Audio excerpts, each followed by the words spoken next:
ഓസ്ട്രേലിയക്കെതിരെ ഒരിക്കൽ കൂടി തുടക്കത്തിൽ തന്നെ പിറകിലായ ശേഷം പരമ്പരയിലേക്ക് തിരിച്ചുവരാനുള്ള വലിയ ചലഞ്ചാണ് ടീം ഇന്ത്യക്ക് മുന്നിലുള്ളത്.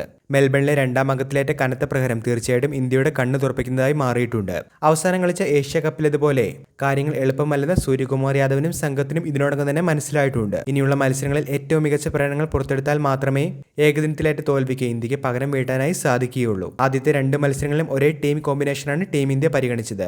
എന്നാൽ ഞായറാഴ്ച ഹൊബാർട്ടിലെ 3-ാം അംഗത്തിൽ പ്ലേയിങ് ഇലവനിൽ ചില മാറ്റങ്ങൾ വരുത്തിയേക്കുമെന്നുള്ള റിപ്പോർട്ടുകൾ കാണുന്നുണ്ട്. ഇന്ത്യൻ ബാറ്റിംഗ് ഓർഡറിലെ അനാവശ്യമായ റൊട്ടേഷനുകൾ അടുത്ത മത്സരത്തിലും അവസാനിപ്പിക്കേണ്ടത് ആവശ്യമാണ്. ടോപ്പ് 4 എല്ലായ്പ്പോഴും ഫിക്സ്ഡായി നിലനിർത്തിയെങ്കിൽ മാത്രമേ ബാറ്റിംഗ് ഓർഡറിൽ സ്ഥിരത ലഭിക്കൂ എന്ന് കഴിഞ്ഞ മത്സരത്തിൽ നാം കണ്ടിരുന്നു.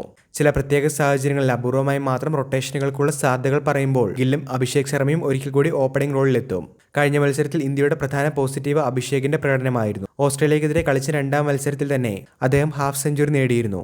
ഇനിയുള്ള മത്സരങ്ങളിലും ഓപ്പണിംഗിലെ അഭിഷേകിന്റെ ഫോം ടീം ഇന്ത്യയെ സംബന്ധിച്ച് നിർണായകമാണ്. 3-ാം നമ്പറിൽ ക്യാപ്റ്റൻ സൂര്യകുമാർ യാദവ് തന്നെ കളിക്കും. കഴിഞ്ഞ മത്സരത്തിൽ 4-ലേക്ക് മാറിയ അദ്ദേഹം പകരം സഞ്ജു സാംസനെ 3-ാം നമ്പറിലേക്ക് പ്രൊമോട്ട് ചെയ്തിരുന്നു. തന്റെ സ്ഥിരം ബാറ്റിംഗ് പൊസിഷനിൽ തന്നെ സ്കൈ ബാറ്റ് ചെയ്യണം. 4-ാം നമ്പർ തിലക് വർമ്മയുടെ കൈകളിൽ ഭദ്രമാണ്. അദ്ദേഹത്തെ ഇതിലും താഴേക്ക് ഇറക്കിയാൽ അത് ടീമിന് ഗുണം ചെയ്യില്ല. 5-ാമനായി സഞ്ജുവിന് പകരം ജിതേഷ് ശർമ്മയെ ടീമിലേക്ക് കൊണ്ടുവരാനുള്ള സാധ്യതകളാണ് പുതിയ പ്ലേയിങ് 11 റിപ്പോർട്ടുകളിൽ പറയുന്നത്. കഴിഞ്ഞ ഏഷ്യ കപ്പ് മുതൽ അവസരമില്ലാതെ അദ്ദേഹം ബെഞ്ചിലിരിക്കുകയാണ്. ജിതേഷ് സഞ്ജുവിനേക്കാൾ മികച്ച മധ്യനിര ബാറ്ററാണെന്നും ജിതേഷിന് മധ്യനിര റോളിൽ ടീം ഇന്ത്യക്ക് വേണ്ടി എന്ത് ചെയ്യാനായി സാധിക്കുമെന്നുള്ള പരീക്ഷണത്തിന് ടീം ഇന്ത്യ തയ്യാറാകുമെന്നാണ് ഏറ്റവും പുതിയ റിപ്പോർട്ടിൽ പറയുന്നത്.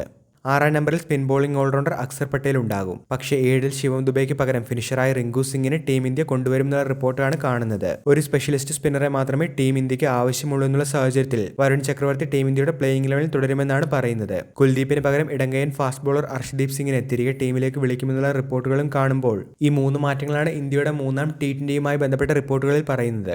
സഞ്ജുവിന് ഒരവസരം കൂടി നൽകാനായി ഗംഭീർ തയ്യാറായാൽ ശിവം ദുബെയ്ക്ക് പകരം റിങ്കു സിംഗ് ടീമിലേക്ക് എത്തുന്നതും അതേപോലെ കുൽദീപ് യാദവിന് പകരം അക്സർ പട്ടേൽ ടീം ഇന്ത്യയിലേക്ക് എത്തുന്നതുമായിരിക്കും 3-ാം T20ക്ക് മുന്നോടിയായുള്ള ഇന്ത്യൻ പ്ലേയിങ് ഇലവനിലെ മാറ്റങ്ങൾ. വീഡിയോ അവസാനിക്കുന്നു. പുതിയ ക്രിക്കറ്റ് അപ്ഡേറ്റുകൾക്കായി ചാനൽ ഇപ്പോൾ തന്നെ മറക്കാതെ സബ്സ്ക്രൈബ് ചെയ്തു വെച്ചേക്കുക.